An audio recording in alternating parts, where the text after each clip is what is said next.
No niin, nyt tois sämpylää vähän uutta vaihdelaatikkoa ja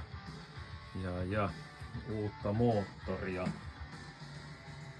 Ja moottoriksi Fuegon 1.4, jossa pitäisi olla se 64 heppaa. Ja vanhassa kun on se 40, niin se on aika hyvä tehonlisäys siihen.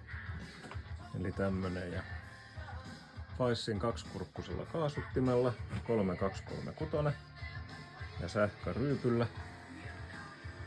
Ja sitten on vielä tarkoitus laittaa sähköflekti, mikä sitten tulee, koska tässähän on moottorin niin täältä sitten takaosa ja tähän tulee vaihdelaatikko kiinni ja tuo keula on sitten tuolla päin, niin tänne tulee sitten sähköflekti, koska muuten se olisi normaalistihan se olisi sitten tällä puolella, niin kuin se 8-rellussa on ja 10-rellussa, niin tää tulee nyt ilman sitä siipihässäkkää tähän näin. Ja sitten se tulee sitten sähköinen flekti ja sittenhän sämpylässä se flekti on se, tai syylari tulee niin kuin tälle puolelle moottoria. Se sitten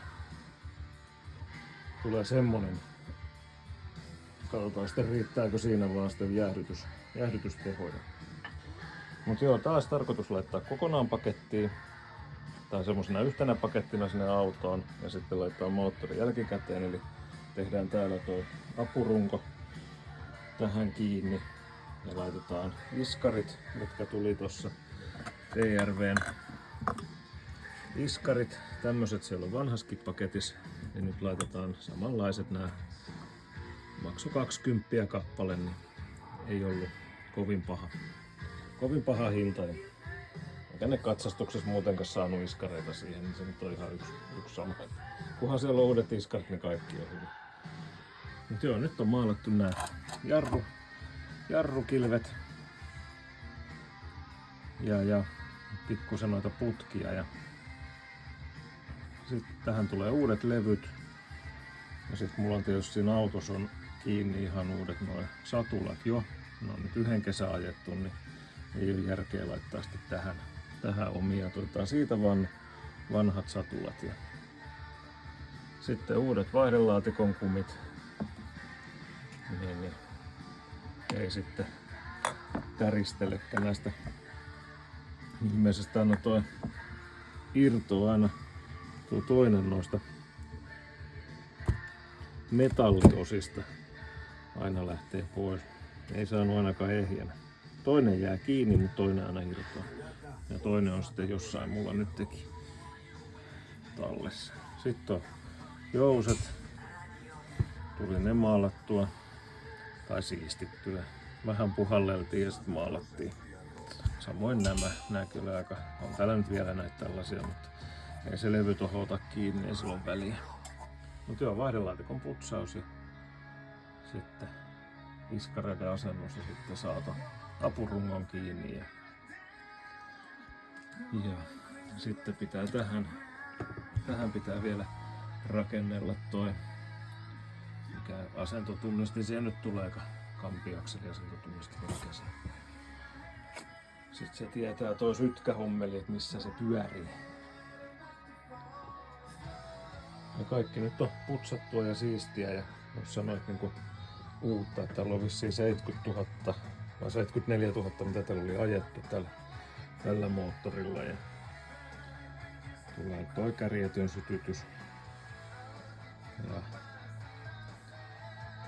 ja sit katon vielä, että mulla on yksi semmonen, voisi laittaa vielä öljylauhduttimen tohon, kun mulla on tähän semmonen runko.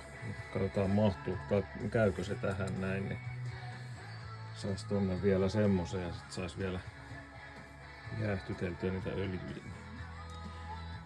Ja aussimiehet sano, että paras viritys on vauhtipyörän kevennys, mutta tää nyt oli 5,9 kiloa tämä vauhtipyörä, mikä tässä nyt on.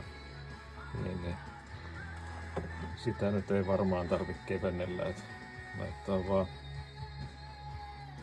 varmaan uusi kytkin asetelma siihen vielä, niin Nythän se kannattaisi tehdä, kun ne on tässä tälle levällään, niin ei tarvi sitten myöhemmin enää availla sitä. Ja kaikki on nyt vähän niin kuin uutta osaa ja keräilty sitten, mitä on tarvittu. Ja ei nyt osin ole kauhean montaa euroa mennyt. Vaihdelaatikko, tää koko paketti oli 100. No jarrulevyt oli 130 pari. Iskarit oli sen